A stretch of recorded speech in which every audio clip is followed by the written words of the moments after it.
प्रिय दोस्तों, मैं कमांडर सुधीर कुमार अपने YouTube channel pulse beat of India के माध्यम से आपके सामने कुछ चीज़ें रख रहा हूँ। आज का जो ये वीडियो मैंने बनाया है, मैं उसमें जवाब दे रहा हूँ एक गिरिजेश वशिष्ठ करके एक पत्रकार हैं जिन्होंने जर्नलिज्म में काफ़ी नाम कमाया है और काफ़ी अच्छी चैनल्स पे और उन्होंने पत्रकारिता करी है। अभी उन्होंने 17 जुलाई को एक वीडियो जिसका नाम उन्होंने रखा है खरीदार और किसे मिला 40% कमीशन। तो दोस्तों, सभी भारतवासी जो एक आम आदमी है भारत का, उसके मन में एक उन्होंने बहुत ही बड़ा जो हमारे ब्रजेश वशिष्ठ हैं, उन्होंने एक थोड़ा सा संकोच उत्पन्न किया है, एक संदेह उत्पन्न किया है। वो है राफेल की डील के बारे में। अभी आपको पता है कि प्रधानमंत्री जी अभी अपनी फ्रांस की यात्रा पर गए थे और फ्रांस की यात्रा में वहाँ पर फिर से एक बार हमारी इंडियन नेवी के लिए जो हमारा एक एयरक्राफ्ट कैरियर है, उस पे जो उड़ने वाले जहाज चाहिए, ऐसे 26 उड़ने वाले जहाज जो नेवी के लिए हैं और राफेल के, फिर से भारतवर्ष ने एक एग्रीमेंट फ्रांस के साथ किया है। और उसके साथ साथ 3 कन्वेंशनल सबमरीन जो स्कॉर्पियन क्लास सबमरीन है, वो भी फ्रांस से खरीदने का प्रावधान किया है, जो गवर्नमेंट टू गवर्नमेंट एक कॉन्ट्रैक्ट है। तो इस विजिट के दौरान मोदी जी ने जो गवर्नमेंट टू गवर्नमेंट कॉन्ट्रैक्ट है, उसमें करीब जो सौदे हुए हैं वो करीब 90,000 करोड़ के उन्होंने ब्रजेश वशिष्ठ ने बताया है। और वो आपके समक्ष भी ऐसी चीज़ें हैं जो हैं। मैं ब्रजेश वशिष्ठ जी से पूछना चाहूँगा कि उन्होंने ये संदेह उत्पन्न करने की कोशिश जब करी है कि 40% कमीशन नॉर्मली डिफेंस डील में, शायद वो कांग्रेस के टाइम की, यूपीए के टाइम की, या वो पूरे विश्व का एक खाका आपके सामने उन्होंने रखा कि नॉर्मली डिफेंस डील में 40% कमीशन है। तो ये बहुत ही उनका गलत आरोप है, ये बहुत ही गलत सोचना है। जहाँ पर गवर्नमेंट टू गवर्नमेंट डील होती है उसमें ना तो कोई कमीशन है। और ये शब्द सभी को सर्वविदित है कि जब से नरेंद्र मोदी जी आए हैं, एनडीए की गवर्नमेंट और बीजेपी की गवर्नमेंट आई है, मोदी जी ने काफ़ी डील, इससे पहले भी फ्रांस के साथ जो रफेल खरीदे थे 36, जो भारतीय वायुसेना के लिए जो खरीदे हैं, उसमें भी एक डील करी थी। और गवर्नमेंट टू गवर्नमेंट डील में इसीलिए करी जाती हैं कि बिचौलिए या कमीशन एजेंट जो हैं वो बिल्कुल भी इसमें हिस्सा नहीं लेते। और मैं ब्रजेश वशिष्ठ जी को ये भी बताना चाहूँगा कि रफेल के, जब राफेल खरीदा था फ्रांस से, तो उसमें आपने देखा है कि राहुल गांधी ने उस पर काफ़ी चीज़ें करी और हमारे जो विपक्ष के काफ़ी नेता हैं उन्होंने भी उस पर सवाल उठाए। मामला जो है वो सुप्रीम कोर्ट तक गया और सुप्रीम कोर्ट ने उन सभी की याचिकाओं को निरस्त करते हुए बताया कि ये डील बिल्कुल स्पष्ट है, इस डील में कोई भी सौदा नहीं हुआ है, चाहे वो ऑफसेट की कॉन्ट्रैक्ट हो राफेल के जो एयरफोर्स के लिए खरीदे थे उस टाइम 36, और किस तरीके से ऑफसेट कॉन्ट्रैक्ट, चाहे वो एच में उनकी मेंटेनेंस होनी हो या और जो हमारे प्राइवेट प्लेयर हैं उनके यहाँ पर वो मेंटेनेंस के कॉन्ट्रैक्ट हों। तो इस तरीके से उन्होंने जो एक संदेह उत्पन्न करने की कोशिश करी है, ये बहुत ही गलत उनका संदेश है। दूसरा, मैं उनको बताना चाहूँगा कि उन्होंने एक डेटा दिया है कि भारतवर्ष सबसे बड़ा हथियारों का खरीदार है विश्व में। ये बिल्कुल उनकी बात सही है। करीब यूएस डॉलर्स 40.6 बिलियन के हमने जो है ना करीब ये जो हथियार हैं वो इस साल खरीदे हैं। और ये सबसे ज़्यादा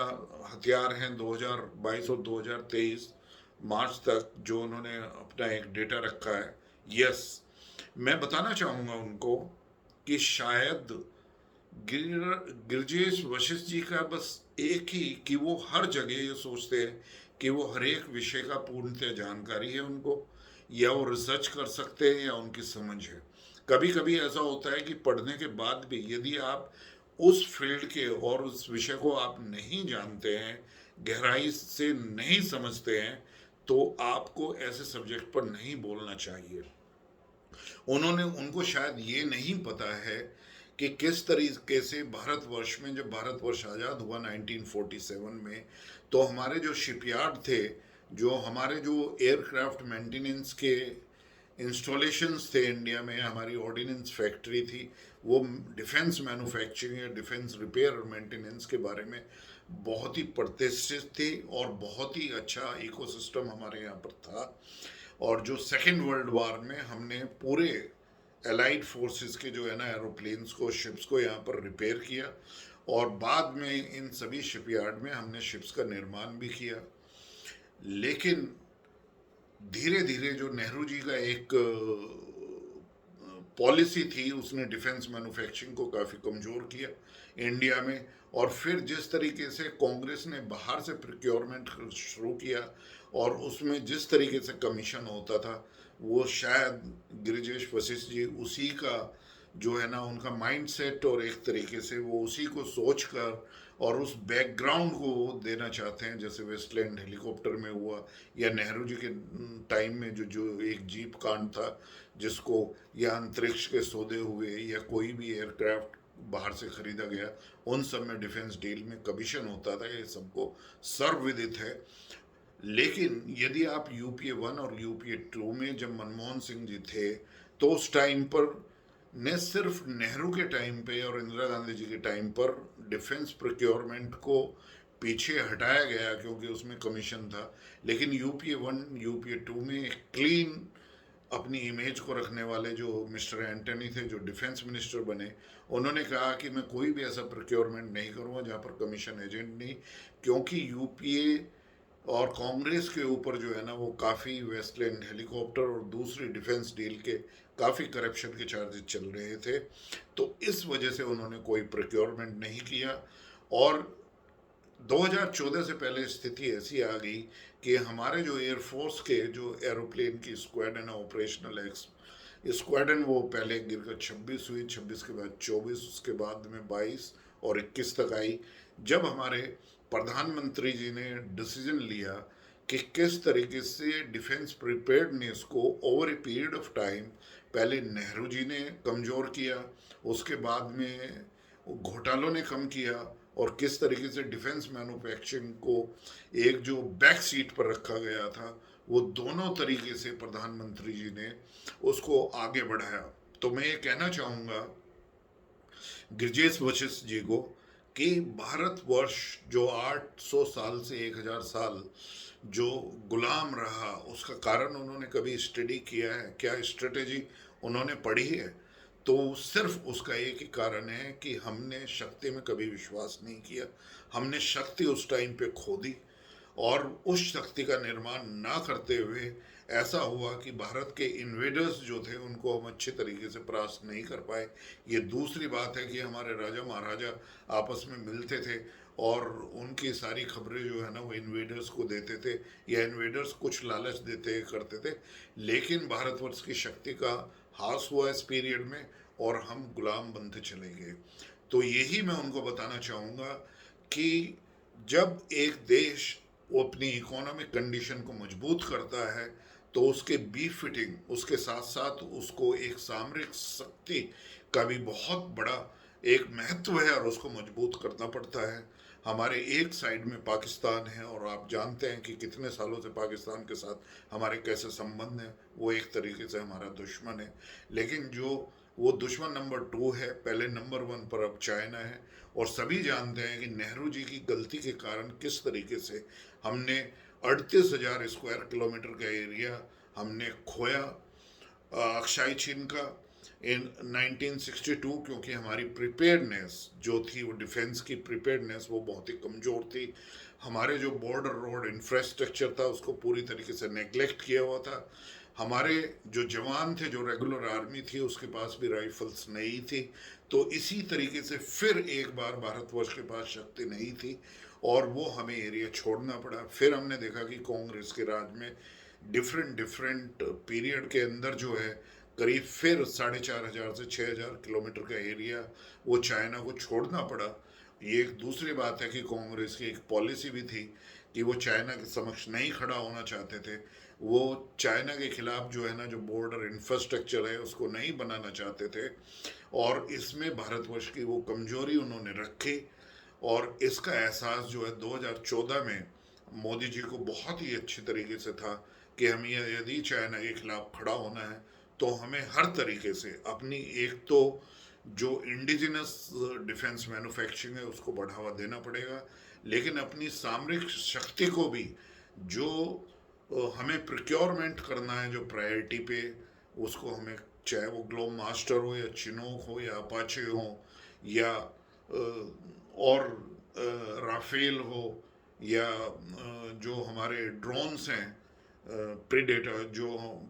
यूएसए से खरीदे हैं, या जो इसराइल से काफ़ी सिस्टम्स हमने खरीदे हैं, जिस तरीके से ब्रह्मोस के स्क्वाड्रंस को हमने चाइना के बॉर्डर पर बनाया है, जिस तरीके से हमने इम्पेट्यूस जो एक पूरा ध्यान दिया है कि बॉर्डर रोड इंफ्रास्ट्रक्चर जो है, बॉर्डर इंफ्रास्ट्रक्चर जो है वो अपनी सामरिक शक्ति को ध्यान में रखते हुए हमने बहुत ही मजबूत किया है। तो ये सभी जो शक्ति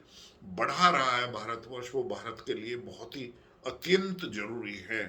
तो गिरिजेश वशिष्ठ जी को मैं यही बताना चाहूँगा कि पहले तो उनका ये एलिगेशन और एक संशय पैदा करने का जो उनका एक प्रयत्न इस वीडियो में जो उन्होंने 17 जुलाई को शायद अपलोड किया है अपनी वेबसाइट पे, वो यूट्यूबर हैं, बहुत ही फेमस यूट्यूबर हैं, काफ़ी हजारों लोग जो है ना उनके यूट्यूब को देखते हैं। लेकिन मैं फिर एक बार उनको यही सलाह देना चाहूँगा कि यदि सामरिक शक्ति के बारे में या स्ट्रेटेजी के बारे में या डिफेंस फोर्सेस के बारे में या प्रिक्योरमेंट के बारे में,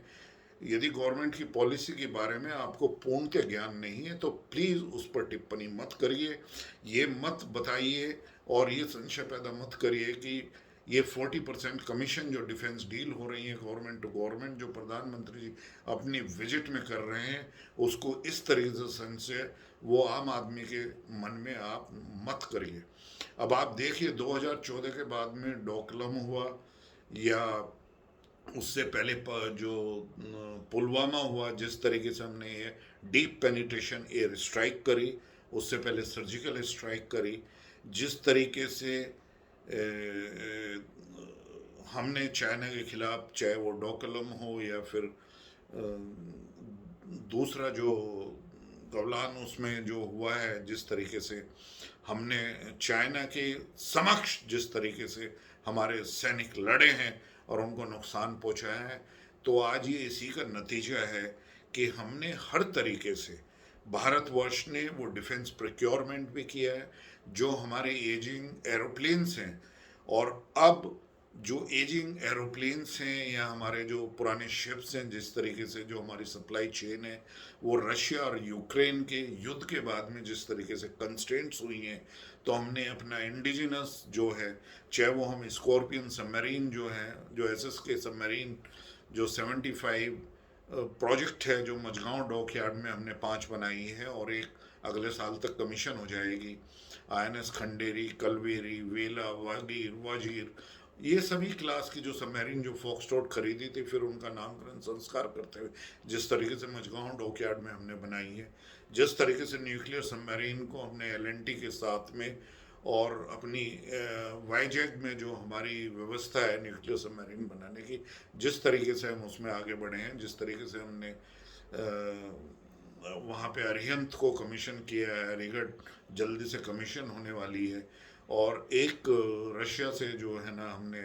वो 5 साल और फिर उसको एक्सटेंशन करते हुए 10 साल की लीज पे ली है, और जिस तरीके से हमने अरिहंत पर जो ट्रायड का एक जो सबमर्ज्ड एक प्लेटफॉर्म से हम एक न्यूक्लियर टिप मिसाइल छोड़ सकते हैं, सब कॉन्टिनेंटल बैलिस्टिक मिसाइल SLBMs, इन सभी को, और जिस तरीके से चाइना के बॉर्डर पर हमने बॉर्डर इंफ्रास्ट्रक्चर को बढ़ाया, हाई अल्टीट्यूड पर हमने अपने जो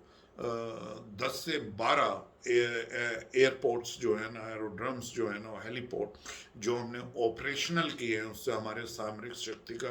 कई गुना विकास हुआ है। और राफेल और राफेल के साथ में जितने भी हथियार हमने फ्रांस से खरीदे हैं, जो हमारे प्रधानमंत्री जी ने लास्ट टाइम फ्रांस के विजिट में डिसीजन लिए थे, वो बहुत ही अहम थे सामरिक शक्ति के द्वारा।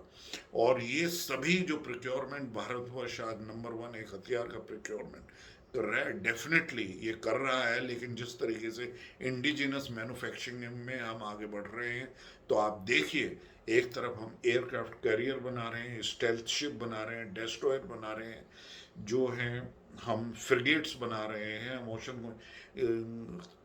दूसरे शिप लैंडिंग क्राफ्ट्स बना रहे हैं, मिसाइल क्राफ्ट्स बना रहे हैं यहाँ पर,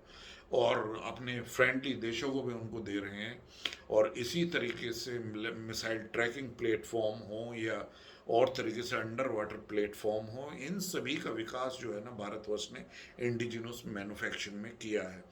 हमारी चाहे वो टोड 105 mm की गन्स हों, बोफर्स को से भी अच्छी हमने बनाई है, इसी तरीके से टैंक बनाए हैं, इसी तरीके से आर्मर्ड व्हीकल्स जो है ना वो भारत में इंडिजिनस बन रहे हैं। इसी तरीके से और बीएमपी व्हीकल्स जो है ना उनके इंडिजिनस मैन्युफैक्चरिंग हमारे प्राइवेट सेक्टर में बने हैं। और इस बार हमारा जो निर्यात था वो लास्ट ईयर वो बढ़कर 16,000 करोड़ हुआ है, करीब 2 बिलियन US डॉलर के बराबर। तो वो भी काफ़ी अच्छा है। हम उस डेफिसिट को ना लें डिफेंस में कि हम 14.6 बिलियन US डॉलर्स का जो है ना हमने निर्यात किया, हथियार खरीदे, और उसके साथ साथ सिर्फ हमारा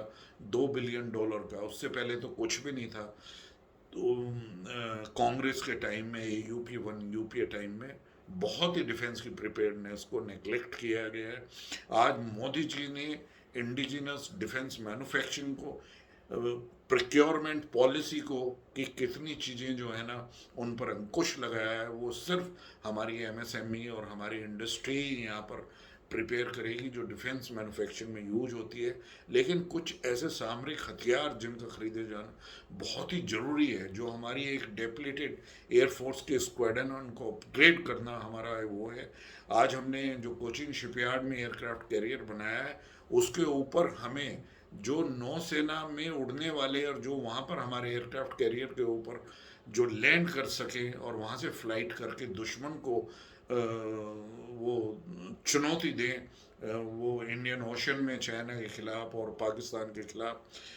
इन सभी को ध्यान में रखते हुए अब ये Rafale navy version Indian navy के लिए जो 26 है वो आएंगे। और इसी तरीके से जो हमारी सबमरीन की जो डेप्लीटेड स्ट्रेंथ है उसको मजबूत करने के लिए, जो हमारा सबमरीन मैन्युफैक्चरिंग का ऑलरेडी जो कैबिनेट कमेटी ऑन सिक्योरिटी है, उसने 6 और कन्वेंशनल सबमरीन इंडिया में बनाने का प्रावधान किया है, जो प्रोजेक्ट 75-1 या आई आप माने तो उसमें चलें। और उसमें जो है वो एयर इंडिपेंडेंट प्रोपल्शन वो DRDO ने ही प्रोड्यूस किया है। तो हम गिरजेश वशिष्ठ से ये भी बताना चाहेंगे कि DRDO ने भी पिछले 2014 के बाद में जो एक तरीके से उनका इंस्पिरेशन उन्होंने ली है लीडरशिप से, जो उनका मोटिवेशन हुआ है, उसमें बहुत ही निरंतर हमारी जो है ना प्रोग्रेस है। और उस टेक्नोलॉजी को वो प्राइवेट सेक्टर में उनको दिया गया है, और हम डिफेंस मैन्युफैक्चरिंग में लगातार मजबूत होते जा रहे हैं। तो मेरी यही रिक्वेस्ट है, यही गुजारिश है, यही मेरा अनुरोध है गिरिजेश वशिष्ठ जी से, कि अगली बार आप भारत के आम आदमी के मन में इस तरह की डिफेंस प्रोक्योरमेंट के बारे में जो मोदी जी की विजिट के दौरान हुए हैं, उसमें आप ये संदेह पैदा करने की कोशिश मत करें। आप अच्छी तरीके से सामरिक शक्ति के महत्व के बारे में, और जिस तरीके से भारतवर्ष आज आगे बढ़ा है, जो ब्राइट स्पॉट है, जो आज हमारी GDP बढ़कर 3.75 US ट्रिलियन डॉलर हुई है, जिस तरीके से हम 2014 के बाद 2023 में आज 5th लार्जेस्ट इकोनॉमी है। 2014 से पहले हम फ्रजाइल 5 से कमज़ोर इकोनॉमी में आते, जिस तरीके से हमने प्रोग्रेस करी है, इसी तरीके से यदि आप देखें तो हमारी जो कोस्टल सीमा है 7,500 किलोमीटर, और उससे जो जुड़ा हुआ है EEZ एक्सक्लूसिव इकोनॉमिक जोन है, उसकी सुरक्षा करने के लिए नौसेना का बहुत ही मजबूत होना जरूरी है, और सभी प्लेटफॉर्म का। तो हम एक एयरक्राफ्ट कैरियर अभी जो हमने कोचिन शिपयार्ड में बनाया है, उसके बाद रिपीट ऑर्डर उनको मिल गया है, तो हमें काफ़ी संख्या में ऐसे एरोप्लेन की ज़रूरत पड़ेगी। कि जो वहाँ से उड़ सके, इतने हमारा सेकंड एयरक्राफ्ट कैरियर बनेगा। तो जो हमारा तेजस एयरक्राफ्ट है वायुसेना के लिए बना है, उसकी तरह से हम तेजस नेवी वर्शन भी बना लेंगे। और तेजस का जो एडवांस एयरक्राफ्ट है, जिसके यूएस से जो डील हुई है, अभी जब मोदी जी यूएस गए थे, वहाँ पर जो इंजन है जो तेजस में फिट होगा जी का, तो उस इंजन की भी डील हो गई है और वो ट्रांसफ़र ऑफ टेक्नोलॉजी होगी। तो हम नेक्स्ट वर्जन ऑफ तेजस बनाएंगे और फिर तेजस का ही वर्जन जो है ना, वो इंडियन नेवी के लिए बनाएंगे। तो जो हमारा इंडिजिनस मैन्युफैक्चर जो एयरक्राफ्ट कैरियर आएगा, उसमें उसके हम सभी चीज़ें रखेंगे। हमारा जो डिफेंस बजट है आज, वो इसलिए है कि यदि आप देखेंगे जीएसटी का कलेक्शन और इनडायरेक्ट टैक्स का कलेक्शन, उन सभी चीज़ों को आप ध्यान में रखें, तो वो कभी करीब करीब 56 to 58% ज़्यादा हो गया है। तो आज हमें ज़रूरत है कि हम अपनी सामरिक शक्ति को बी फिटिंग उसी के अनुसार हम रखें, जिस तरीके से हमारा जो एक पूरे विश्व में जिस तरीके से हमारा मान सम्मान प्रतिष्ठा बढ़ रही है, जिस तरीके से हमारा स्टेचर बढ़ रहा है, जो हमारा स्थान एक है, उसको प्राप्त करने के लिए वो सामरिक शक्ति का होना बहुत ज़रूरी है। शक्ति और स्ट्रेटेजी जो है, एक तरीके से डिफेंस स्ट्रेटेजी, वो देश के लिए बहुत ज़रूरी है। और मैं आपको वशिष्ठ जी आपको बताना चाहूँगा कि मोदी जी एक पॉलिटिशियन भी है, मोदी जी एक लीडर हैं, लेकिन वो बहुत बड़े स्ट्रेटेजिक थिंकर हैं। मैं आपसे ये बताना चाहूँगा कि चाणक्य के बाद में यदि कोई मुझे विजिबल हुआ है जिसने एक शक्ति का जो है, जिनको पता है कि उसका सामरिक शक्ति का महत्व क्या है, वो मोदी जी हैं। और उन्होंने एक बैलेंस ड्रॉ किया हुआ है। अब आपके में लास्ट जो आपने आरोप लगाने की कोशिश करी है, आपने कहा है कि आज आपको स्कूल चाहिए, आज आपको अच्छी एजुकेशन चाहिए, मेडिकल ट्रीटमेंट चाहिए, आप जो काफ़ी लोग जो गरीब हैं उनको चाहिए। तो शायद आपने ये भी नहीं देखा है कि आईएमएफ ने क्या कहा है, वर्ल्ड बैंक ने क्या है, यूएन की रिपोर्ट क्या है। भारतवर्ष कोविड के दौरान जिस तरीके से हमारी मोदी जी की लीडरशिप के द्वारा जिस तरीके से 5 से 6 महीने में हमने वैक्सीन बनाई, और जिस तरीके से हमने फाइट अगेंस्ट करी, जिस तरीके से स्टार्टअप आए कोविड के टाइम में, और जितने यूनिकॉर्न बने, वो इसी का नतीजा है कि आज जो है भारतवर्ष वो हर क्षेत्र में निरंतर लगातार बढ़ा है। हमारी इकोनॉमी का साइज़ बढ़ा है, पर कैपिटा इनकम का साइज़ बढ़ा है। और आप इस चीज़ को मत जोड़िए कि न्यू एजुकेशन पॉलिसी आई है, 1600 नए एकलव्य स्कूल और ये उनका भी दिया गया है, जिससे हर एक डिस्ट्रिक्ट में जो है ना, वो कम से कम 2 सरकारी स्कूल खुल सकें। इसी तरीके से ज़्यादा जो सैनिक स्कूल हैं, मिलिट्री